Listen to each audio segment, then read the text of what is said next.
Gëzoni dhe bëuni gati se kemi një super ndeshje. Dhe kjo është ndeshja mes Dustin dhe Diamond Poirier dhe Max Holloway që është BMF akoma dhe pse humbi? Si funksionon?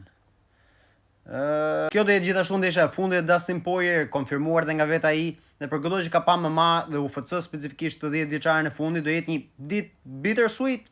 Do kemi një ndeshje, por do jetë e fundit për Poirier.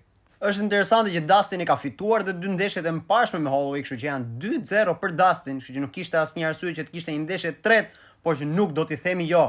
Do ta marrim kështu siç është. Do doja ma ta shihja atë ndeshje me Ilia Topuria, mendoj që ka shanse shumë të mira, përveç Islam Makhachev, ai është një nga më të mirët që mund ta mundi Ilian, por që ndoshta kjo nuk i liverdis shumë UFC-s, nuk do që ta shofi Ilia Topurian, la legenda, të humbi që pa fut këmbët mirë në lightweight akoma. Kështu që no Dustin for him, por që okay, do ta shohim ndeshjen me Holloway, në sytë e mi do jetë një stand-up scrap, këta dy do ndeshen në këmbë, edhe pse nga një anë se e shoh Dustin të ketë edhe një avantazh ekstra, do jetë në tapet ndaj Holloway, ashtu siç ka fituar ndeshjen e tij të parë me një triangle armbar.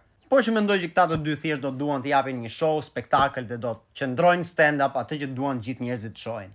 Unë jam gjithashtu shumë fan si Holloway, isha fan edhe në ndeshjen e cilën humbi me Topuria, nuk isha gjikundi me Topuria, thjesht Max ishte duke fituar gjithsesi. Ishte duke fituar deri në momentin që ëngri atë grusht. Besoj për shumë nga fansat e rregullt të MMA-s, kjo do jetë si ndeshja e Max Holloway me Justin Gaethje, ku thjesht nuk je dot me asnjërin, po je edhe me të dy, kështu që je non-stop duke ngrënë, jo vetëm thonjtë dorës të majt, po edhe të djathtës njëkohësisht, se nuk di për këtë jesh nga dy dhe thjesht i sheh që nga momenti në moment mund thjesht ti fikin dritat njerit.